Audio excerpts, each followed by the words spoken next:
In this video, I'm going to give you 10 reasons why selling insurance as a career sucks.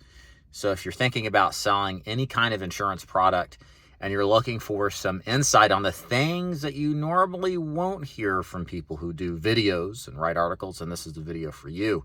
Let's jump right into it. Number one, bottom line, most of you watching this, 19 out of 20 of you will fail typically within the first 12 months of getting licensed. Why do so many people fail out of this business? Well, first of all, for most of you, this business isn't really a good fit. You're probably being sold on how easy it is to sell people in a policy, and you just talk to people and they hand you your money and you just do it over and over again, and before you know it, you're making 6 figures a year. That is not the case. It is difficult. Most people don't want what you're selling. Most people are busy. They don't want to listen to you on your sales pitch. They're going to even go further and insult you, talk badly about you, make your grandma blush with the things that they say. It's tough work. It is not meant for everybody. Also, sales isn't meant for everybody. This is a sales-focused business model. Don't think you're going to get into this being like a customer service person. It's not like that at all. And it's just difficult. It's a grind. No matter what kind of insurance product you sell, there's different kinds out there, but it takes a level of tenacity and emotional resilience that unfortunately most people can't sustain. And it's not a criticism. It's tough work. So if you think you're coming into this, be honest with yourself. Do you really have what it takes? Because 19 out of 20 of you watching don't. I don't say that with any sort of arrogance or superiority. It's just the facts. And you need to really soberly look at what you're capable of doing before you jump in and take a huge risk. Number 2 on the list here is, in many cases, your clients themselves suck. Now, not all of them, of course, but a lot of them, the people that you do business with, are going to dismiss you. They're not going to give you the time of the day. Even when they requested the information, they're going to treat you like you're a scammer. They're going to be skeptical. Many times they'll flat out reject you or say one thing and do another. They'll take a policy out from you, then they'll cancel it. And even when they promise they would keep it, unfortunately, people disappoint. If you haven't gotten through life already to realize that, you will when you sell insurance. Now, again, to kind of do the silver lining bit, not all of your clients are going to suck. A lot of them would be very nice, and you'll love them and be very appreciative of them. But understand, when you get into this business, if you're not a people person, if you don't understand why people do what they do, if it just completely vexes and frustrates you, you're going to have a lot of difficulties in this business. So just be aware of what you're getting into. Number 3 on the list here is that the actual insurance carriers suck. So what I'm talking about are the companies that underwrite the policies that you write on your clients. Now, why do the carriers suck? Well, a lot of the time they just make products that don't make any sense at all. They create products without the understanding of how the agent operates or how the client wants to buy or what matters most to them, or what facilitates a frictionless sales process, and many times makes it extremely difficult for the agent to actually make the policy sell and then stick. On top of that, there's seemingly very few people at the carrier level that care what the agent experience is actually like. I would go so far as to say that we're all treated as numbers. The idea that an agent can be treated as a family member to the carrier, those days are gone. That's like 1950s talk. It's 2025 at the recording of this, and you are just a cog in the machine. Of course, that doesn't mean the people at the carriers are bad people. There are many good people at the carrier that care, but these are corporate entities we're talking about, right? So they're stuck within their own limitations. So get used to being frustrated at the companies that are supposed to help you write business. We have a term for the people in underwriting, which are usually the determinants of whether a policy gets approved or not. We call them the business prevention department. I'll let you consider why we do that. Number 4 on the list is that, guess what? Sales itself sucks. I got a message from somebody. I get this commonly. People say, hey, my job sucks. I don't like what I do for a living. It's stressful. It's an emotional roller coaster. I'm looking for something more stable.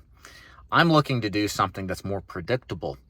I'm looking to deal with something that people will appreciate what it is that I'm doing. Well, guess what? That ain't selling insurance. When you sell insurance, everything I just described, you don't get.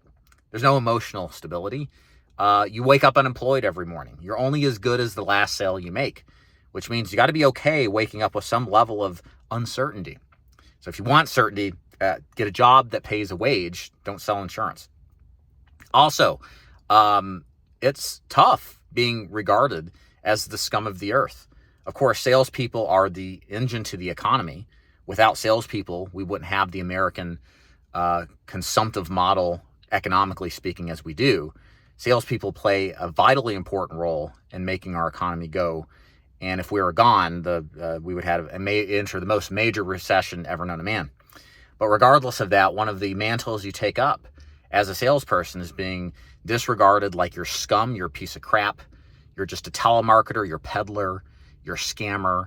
And so you have to walk around with this kind of like disdain that these people, understandably in some way, have labeled salespeople, but then apply that to you individually.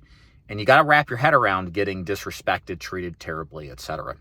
If you can't handle that kind of emotional burden, this business ain't for you. Number 5 on the list, you're going to get rejected the vast majority of the time. This kind of builds into the prior model, and I wanted to expand on this. So the paradox of sales of anything is that you will always hear no more than you're going to hear yes. That means you can literally be the most successful salesperson in the world selling insurance, and you will hear no more than the biggest failure of the insurance world. It really doesn't ever change. In fact, I would say that in some form or fashion, probably, and it depends on the kind of leads that you're working, the people who are interested, 75 to 90% of the people you talk to are going to tell you, no, hell no, I'm not interested, go away. And you could be, with those metrics, the most successful person in your agency, in your niche, etc. So you have to walk around being okay, getting screamed at, yelled at, cursed at, door slammed, phone slammed, disrespected. And again, it's a weird emotional paradigm that you have to get yourself into to be okay with that. Number 6 reason the insurance sales career sucks is chargebacks. This is what very few people talk about, is that when you make a sale, that money actually isn't yours until it's on the books for the prescribed period of time that your advance commission is worth. So a couple of things I'll explain if you're new here. When you get paid commission, you're typically paid in advance on the future expectation of commissions. Keyword expectation. There's no guarantee that the person's going to pay their premiums, which is the derivative of the commission. And if the client stops paying premiums short of the amount of advance that you received, then you have to pay that back. That's called a chargeback. What many people don't understand is that when you get into this business and then you leave it, or you write business the wrong way, and you have a lot of business lapse where then people cancel, you have to pay that money back, or it gets sent to collections. It may potentially damage your credit. And so a lot of people are just flummoxed when they find out that the money isn't theirs. I remember when I found that out when I first wrote my first deal. They canceled after 3 months, and I was like, I owe this money back. It seems kind of like a scam, but it is what it is. So understand, if you get into this business, you're going to have people cancel you. You're probably going to have to take an advance to pay your bills. So be prepared to not spend more than you're able to, and always have savings ahead of schedule in order to pay off the chargebacks. It's very frustrating, but it's just part of the business. Accept it now or don't get in. Number 7, it's mostly multi-level marketing. Okay, so this is more speaking to the life insurance side of the business. I don't know so much if it's a PNC thing, commercial, etc. I don't think it's as big a deal in that section, but here's the thing in life insurance. Most of the big guys out there who are selling you their dream, they're driving the fancy cars, they're showing off their money, their watches, all their material goods.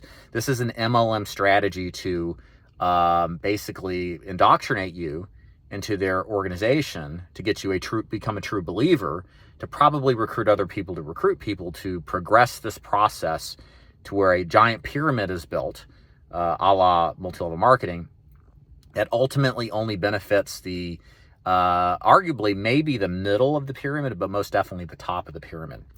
So how do you know if what you're dealing with is an MLM? They'll talk about recruiting more than they actually talk about selling. They'll show off all of their stuff.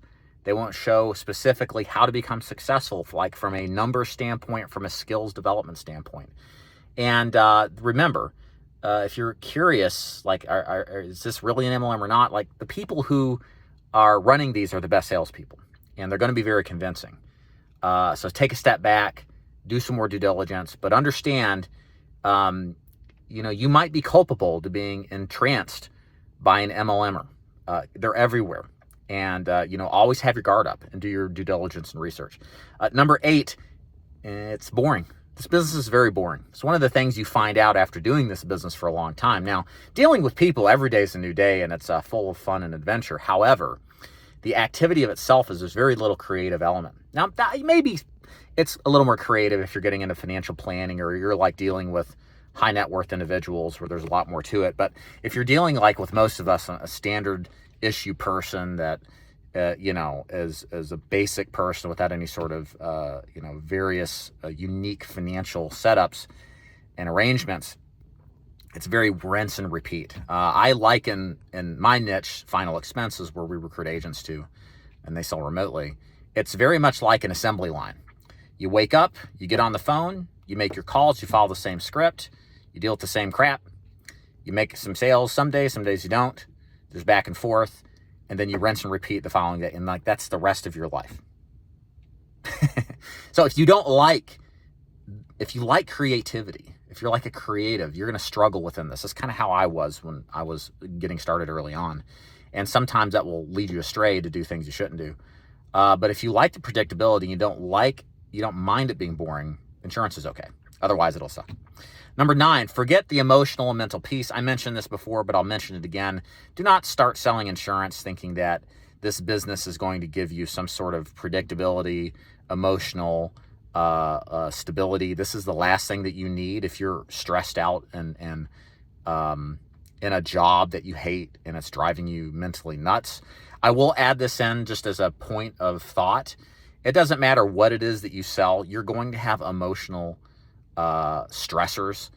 If you're running from a job that you hate because of whatever reasons, this is not the escape route. You're trading bad things with one business for bad things in another. There's no job or profession or industry that is free from the stressors that drive people nuts. And you need to stop thinking, if you are, that by running away from what you're doing is necessarily the answer. You're just going to trade one set of bad issues for another, right? So I would not want to recruit you thinking that, everything's perfect selling insurance, like there's no stress. No, that's exactly the opposite. And last but not least, number 10 reason why the insurance business sucks is that the training typically sucks. In other words, don't expect to get really good hands-on training. There just isn't a lot of good training that goes on in most agencies. Of course, I think what we do at the big agencies is an exception. We're very passionate about training our agents, but the vast majority of agencies, you join, the people in charge don't have the time to sit down and really train you. They don't have a prescribed process to help improve your game as it is. And like I said, a lot of them are MLMs. They don't do much training anyway. It's just about who do you know that I could recruit to then repeat this recruit process over and over again. So long story short, you may be wondering, well, wait a minute, you run an agency. Sounds like you sold. If it sucks so bad, why are you in it? Well, it's because I figured out how to avoid the things that suck in this business in some sort of fashion in order to make the business workable for me. And that's really the truth. Like, I don't want you to come into this business thinking everything's perfect. I'm not saying even necessarily that you shouldn't come into this business. But unlike most of the people on YouTube and the people you're talking to in this business, I'm going to tell you the bad things. And I'd rather you know the bad things up front. It's always been my recruiting strategy. In order for you to sit and contemplate about them, to make the decision if it's right for you. Because if you don't know about these bad things, when you join an agency and then you find out, guess what? It's expensive. It's a waste of your time. You lost out vital opportunity in developing your career. And you're in a position that is not good. We don't want that. So guys, if you're interested if you're still interested in selling insurance after this, then I would highly advise that you go to my website, davidduford.com.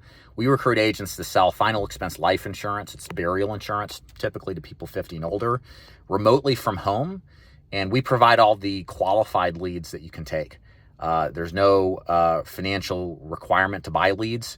It's a great way to try out this business without the huge amount of financial risk that you normally have to take in some form or fashion.